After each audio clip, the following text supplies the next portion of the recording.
ગતરોજ વડોદરા મહાનગરપાલિકાની વડી કચેરી ખાતે સામાન્ય સભા મળી હતી, જેમાં વિપક્ષી નેતા ચંદ્રકાંત શ્રીવાસ્તવે પ્રતિક્રિયા આપી હતી.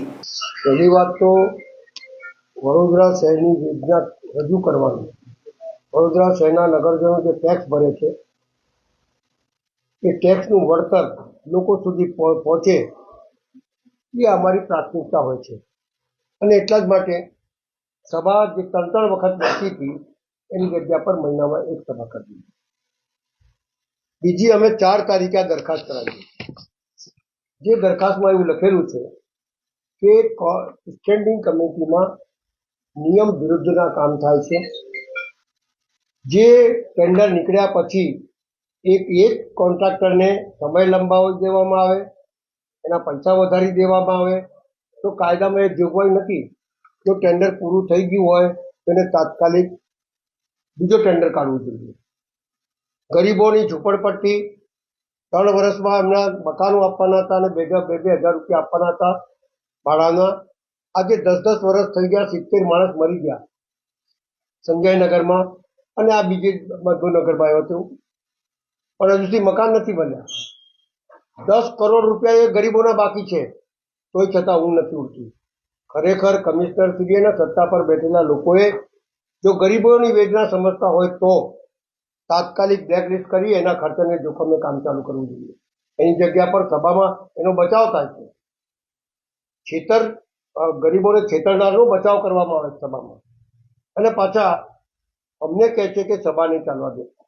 અમે દરખાસ્ત 4 તારીખે ચડાવ્યા. આ દરખાસ્ત શું છે? એની અંદર અમે લખ્યું છે કે સ્મશાનની અંદર મૃતદેહ આવે, જે લોકોની ભાવનાઓ સાથે જોડાયેલું હોય એના ઉપર વેપાર બી કરવા લાગે તમે લોકો. જ્યાં મેં 2 મહિનામાં કોઈનું અંતિમ ક્રિયા કરવા જતો હતો ત્યાં 72,000 રૂપિયા ખર્ચો આવતો હતો. હવે 7,500 રૂપિયા ચૂકવાનું. તો એવું કહે છે શું સામે કે જે પરિજનો અંતિમ ક્રિયા માટે પોતાના પરિવારના કોઈ પણ સભ્ય જો ઓફ થઈ ગયો હોય એને લઈને આવે તેને પૈસા નહીં આપવાના. આ કોર્પોરેશનમાં જે પૈસા આવે છે લોકોના ટેક્સ વડે તમારા બાપના છે? કોના પૈસા છે? આ નગરજનોના જ પૈસા છે. અને તમે ટેક્સ વધારો છો. કોંગ્રેસે જ્યારે છોડ્યું ત્યારે 180 રૂપિયામાં 2 ટાઈમ પાણી મળતું. આજે 1216 રૂપિયામાંથી પાણી નથી મળતું, ગંદુ મળે છે. તમે એ વાત દરખાસ્ત ચડાવી, પછી તમે બહુ હોશિયાર લોકો છો, દરેક ટેન્ડરો તમે જુઓ છો, અને ટેન્ડરમાં શું જુઓ છો એ બી અમને ખબર છે. ટેન્ડર જુઓ છો તો તમને આ 50 રૂપિયાની ચીઠી 3,000 રૂપિયામાં કે લાઇટર 3,000 રૂપિયામાં ક્યાં નહીં દેખાયું? બજારમાં, ખુલ્લા બજારમાં તમે જાઓ તો 50-100 રૂપિયામાં મળતી હોય. એના ઉપર તમે 3,000 રૂપિયા. આ બધું અમે પકડ્યું, મેં બોલ્યો પકડ્યું. એ 3 જણને સસ્પેન્ડ કર્યા. અમારે સસ્પેન્ડ જોડે લેવા દેવા નથી. અમારે આ વડોદરા શહેરની મિલકત છે. જે સ્મશાન ગૃહ સર સયાજીરાવ ગાયકવાડના વખતથી લાકડા મળે, છાણા મળે, આ ફાયર બ્રિગેડ, ડુપ્લિકેટ માણસ ભરતી થઈ જાય, આ બધું નહીં જોવાનું ભાઈ. એટલે તમારા નેતાઓ કે એટલે તમારે ભરતી કરી લેવાનું એમ? મેં પકડીને બતાડેલું કે જે સમયે માણસ નોકરી કરતો હતો પૂના મહારાષ્ટ્રમાં, એ સમયમાં અહીંયા ગુજરાતની અંદર કોલેજની અંદર ભરતો હતો એક જ સમય. તો શું હવાઈ જહાજથી ઉડીને આવતા હતા ભાઈ? એટલે સવાલ જ્યાં અમને ગેરરીતિ દેખાશે, વિરોધ પક્ષનું કામ છે કે સત્તા પર બેઠેલા લોકોનું ધ્યાન કેન્દ્રિત કરવું, દોડવું અને એને ત્યાંથી કાઢવું. એવી તમામ બાબતો. આ સફાઈ સેવકનો મુદ્દો અમે ઉપાડવાના હતા.